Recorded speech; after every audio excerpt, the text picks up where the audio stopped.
दोस्तों इससे मिलिए, यह है रचित, एक 23 साल का लड़का जो फर्स्ट क्लास की टिकट लेके इंडिया से यूएस जाने वाली एक फ्लाइट में ट्रैवल कर रहा है। इसके आसपास बहुत सारे अमीर लोग बैठे हुए हैं जो इसके आगे पीछे घूम रहे हैं। इसकी फैमिली में सारे लोग लग्जरी ब्रांड के कपड़े पहनकर इसके साथ ट्रैवल कर रहे हैं। सबके पास महंगे महंगे फोन है, महंगा महंगा खाना ऑर्डर कर रहे हैं और सब कुछ मानो 7वें आसमान पर चल रहा है। लेकिन अफसोस, रचित की नींद खुल जाती है और उसका सामना होता है उसकी रियलिटी से, जिसमें ऑफिस जाने में बस 1 घंटा रह गया है और अब अगर वो नहीं भागा तो उसकी सैलरी कट जाएगी। फैमिली की हालत पहले से ही खराब है और इस सपने ने और लेट करवा दिया। आई एम श्योर आप में से भी कुछ ऐसे लोग होंगे जो रोज सुबह अमीर बनने का सपना तो देखते हैं पर कभी वो उन सपनों को पूरा करने की कोशिश नहीं कर पाते। एम्प्लॉयमेंट के एक ऐसे ट्रैप में फंसे हुए हैं जिसे ना तो ठीक से निभा पा रहे हैं और ना ही छोड़ पा रहे हैं। तो अब यहाँ पर क्या करें? क्या पूरी जिंदगी ऐसे ही गुजारनी पड़ेगी? क्या हम कभी रिच बन पाएंगे या फिर नहीं? और इस सवाल का जवाब है rich dad poor dad by Robert Kiyosaki. एक ऐसी किताब जो काफी आसान भाषा में पैसों का मतलब सिखा जाती है।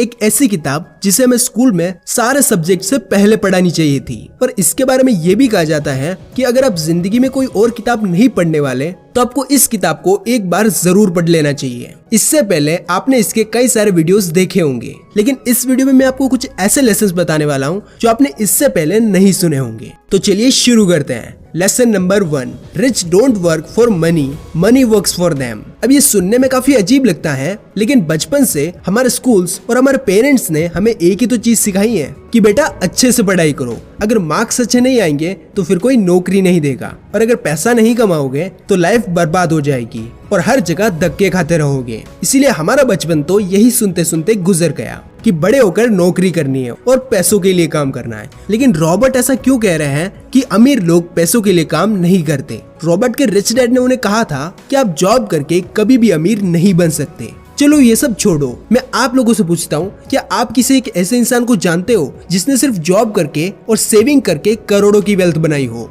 नहीं ना। इसीलिए जॉब में भले ही आपकी सैलरी कितनी ज्यादा हो, आप काम नहीं करोगे तो पैसा नहीं मिलेगा। अगर आप छुट्टी मनाओगे पैसा बिल्कुल नहीं मिलेगा। लेकिन यहाँ पर कुछ लोग ऐसे भी होते हैं जो इस सिचुएशन को पहले से ही आइडेंटिफाई कर लेते हैं और वो पैसे के लिए नहीं बल्कि पैसा उनके लिए काम करता है। उन्हें रोज सुबह उठकर जॉब के लिए नहीं निकलना पड़ता। उन्हें वेकेशन पे जाने के लिए बॉस से हाथ पैर नहीं जोड़ने पड़ते क्योंकि वो खुद की मर्जी के मालिक होते हैं। उनके पास सिर्फ एक इनकम सोर्स नहीं होता बल्कि उन्हें हर जगह से पैसा कमाने की अपॉर्चुनिटी दिखती है। लेकिन अनफॉर्चुनेटली लोग इसका उल्टा करते हैं। वो दिन भर 8-8 घंटे दौड़ भाग करते हैं, सुबह जल्दी उठते हैं, ऑफिस के लिए रेडी होते हैं, जल्दी जल्दी में ब्रेकफास्ट करके बस या ट्रेन पकड़कर ऑफिस जाते हैं और ऑफिस जाते ही 5 बजने का वेट करते हैं जैसे उन्हें किसी जेल में बंद किया हुआ हो। और लोग इस रेट रेस से बाहर आना तो चाहते हैं, लेकिन उनकी कार की EMI, घर का लोन और घर के खर्चे उन्हें इससे बाहर आने ही नहीं देते और ये डर हमेशा उन्हें कुछ नया करने से रोकता रहता है। वो कभी भी अपने कंफर्ट जोन से बाहर निकल ही नहीं पाते क्योंकि उनकी सोसाइटी, टीचर्स और पेरेंट्स ने उन्हें अच्छे मार्क्स कैसे लाने हैं ये तो सिखाया है,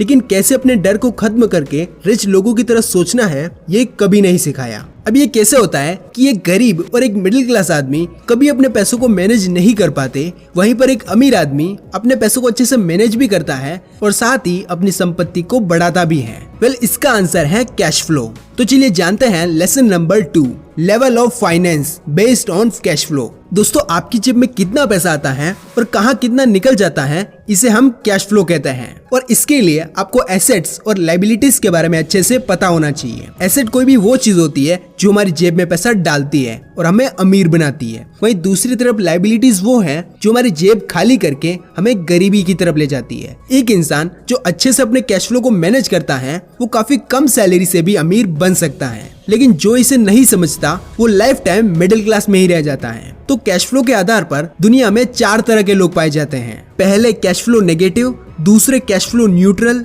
तीसरे कैश फ्लो पॉजिटिव और चौथे financially free. Number 1, cash flow negative. एक बार इस चार्ट को देखो, जैसे कि नाम से ही पता चल रहा है कि इनका कैश फ्लो नेगेटिव में ही होगा। यानी इसमें हम देख सकते हैं कि इनकी जितनी भी इनकम होती है वो इनके खर्चों में ही निकल जाती है। यानी अगर आप देखो तो इनका फूड पर खर्चा, रेंट, EMI और क्रेडिट कार्ड का बिल इतना होता है कि मंथ एंड आते आते इनके पास कुछ नहीं बचता। और बचना तो छोड़ो, इन लोगों के खर्चे ही कई बार इनकी इनकम से भी ज्यादा होते हैं। यानी अगर इनकी सैलरी 20,000 है तो इनके खर्चे 25,000 होंगे, जिसके लिए ये क्रेडिट कार्ड लेंगे और उसका बिल भरने के लिए ये अगले महीने एक और क्रेडिट कार्ड लेंगे और ये साइकिल ऐसे ही चलती रहती है। और किसी महीने तो इनके खर्चे इतने बढ़ जाते हैं कि इनको अपने दोस्तों और रिश्तेदारों से पैसे मांगने पड़ते हैं और एक बार पैसे लेने के बाद ये दुनिया में मुंह छुपाए फिरते हैं कि कहीं कोई पैसे ना मांग ले और सारी जिंदगी ऐसे ही बिता देते हैं। इसीलिए जो इनका कैश फ्लो होता है वो हमेशा नेगेटिव में ही होता है। इसके बाद आता है कैश फ्लो न्यूट्रल। इस तरह के लोग दुनिया में सबसे ज्यादा पाए जाते हैं और इन्हें हम मिडिल क्लास भी कह सकते हैं। जरा इस चार्ट को देखिए कि इनकी जितनी भी इनकम आती है वो इनके खर्चों के बराबर ही होती है। यानी अगर ये महीने में 20,000 कमाते हैं तो इनके खर्चे भी लगभग 20,000 ही होते हैं। हाँ, ये किसी महीने कंजूसी करके अपने थोड़े पैसे सेव कर लेते हैं और एफडी, पीपीएफ और एनपीएस जैसी जगहों पर इन्वेस्ट कर देते हैं, जो कि आप इस चार्ट में देख सकते हैं। इनके भी वही सेम खर्चे जैसे कि food, rent, car EMI, credit card bill, ये सब चलते रहते हैं। तो इनकी इनकम इनके एक्सपेंसेस के इक्वल होने की वजह से ऐसे लोग कैश फ्लो न्यूट्रल की कैटेगरी में आते हैं। यानी ये लोग पेचेक टू पेचेक जीते हैं, यानी जितना कमाया उतना खर्च कर दिया। सेविंग के नाम पर 1-2 एफडी मिल जाए तो वो भी बड़ी बात है, लेकिन फिर भी ये कैश फ्लो नेगेटिव वाले लोगों से तो बेहतर होते हैं। एटलीस्ट इन्हें उधारी का पैसा चुकाने के लिए तो मुंह नहीं छिपाना पड़ता। अब आते हैं तीसरे टाइप के लोग, कैश फ्लो पॉजिटिव। जैसे कि नाम से ही पता चल रहा है कि इनका कैश फ्लो पॉजिटिव में ही होगा। चलिए इस चार्ट को देखते हैं। तो यहाँ पर इनकी जितनी भी इनकम आती है तो सबसे पहले ये एसेट्स क्रिएट करते हैं, जैसे कि स्टॉक्स में इन्वेस्ट करना या फिर किसी प्रॉपर्टी को एक्वायर करके उसे रेंट पर देकर वहां से रेंटल इनकम लेना, या फिर इनके पास कोई ना कोई स्किल होती है जिससे ये एक्स्ट्रा इनकम जनरेट करते हैं। यानी कहने का मतलब ये है कि इनके पास एक नहीं बल्कि कई सारे इनकम सोर्स होते हैं और इनके जो खर्चे होते हैं जैसे कि इस चार्ट में देखो, फूड, गाड़ी का पेट्रोल और क्रेडिट कार्ड बिल।